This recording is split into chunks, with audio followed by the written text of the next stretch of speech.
Bonjour à tous, une nouvelle vidéo pour répondre à votre question. On m'a demandé par rapport au deuxième signe après le signe de votre ascendant. Et je me suis dit, je vais faire une vidéo comme ça, c'est clair et c'est net. Donc pareil, vous pouvez venir en cours, vous pouvez prendre des cours avec moi d'astrologie et savoir des choses plus particulières par rapport aux questions que vous avez. J'espère que c'est possible pour vous et que vous voulez en fait créer un espace astrologique qui peut aussi vous servir très longtemps ensuite. Donc le signe, celui après votre ascendant. En fait, tout dépend. Si le signe après, par exemple vous êtes ascendant Scorpion, et le signe d'après, c'est le Sagittaire. Si ce signe Sagittaire, il a une cuspide de la maison 2 dessus ou pas. S'il n'a pas de cuspide de la maison 2 en Sagittaire, c'est que votre signe du Sagittaire, après le Scorpion, il est intercepté. S'il est intercepté, il joue un rôle dans la description de votre personnalité. Oui.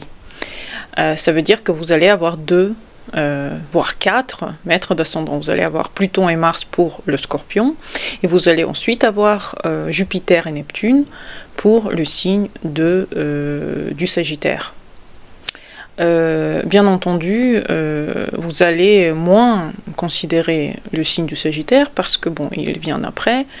Après, tout dépend si vous avez des planètes dedans ou pas. Toutes les planètes dans la maison 1 comptent, peu importe dans quel signe ils sont. S'ils sont en maison 1, c'est que votre personnalité est coloriée fortement par ce signe, par cette planète. Donc si votre deuxième signe n'a pas de cuspide et que il est donc intercepté, vous pouvez être ascendant Scorpion et deuxième maître d'ascendant, c'est Jupiter, vous êtes aussi ascendant Sagittaire, mais moins, c'est-à-dire c'est quelque chose qui va être plus personnel. De toute façon l'ascendant c'est personnel et ça va s'ouvrir dans certaines situations. Vous allez dans certaines situations être plus volontaire, vouloir faire plus de choses. Vous allez être aussi moins ascendant Scorpion que d'autres ascendants Scorpions qui n'ont pas de 4 mètres. Vous allez être un peu plus expansif, un peu plus optimiste dans certains cas. Voilà, vous allez avoir quelques traits de caractère du Sagittaire. Si par contre, prenons par exemple l'ascendant en Cancer, si vous êtes ascendant Cancer et que le prochain signe c'est le Lion et que le Lion il a une cuspide de la maison 2 en Lion, non, on ne considère pas ce signe comme votre deuxième signe dans lequel vous devez le considérer.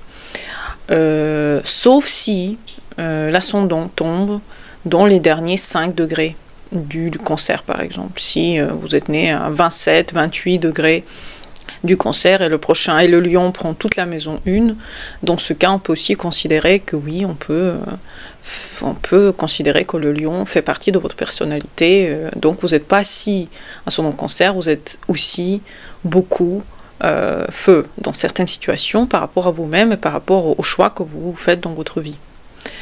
Par contre, bien sûr, s'il n'y a pas de cuspide de la maison 2 en Lion, effectivement, vous êtes solaire aussi, vous n'êtes pas que ascendant Cancer. J'espère que j'ai éclairci ce point parce que c'est quelque chose qui est évident pour un astrologue, mais pas évident quand on commence l'astrologie. Donc j'espère que vous avez compris que c'est quelque chose qui est évidemment encore une fois à exercer, à regarder plusieurs thèmes, à voir comment ça se passe.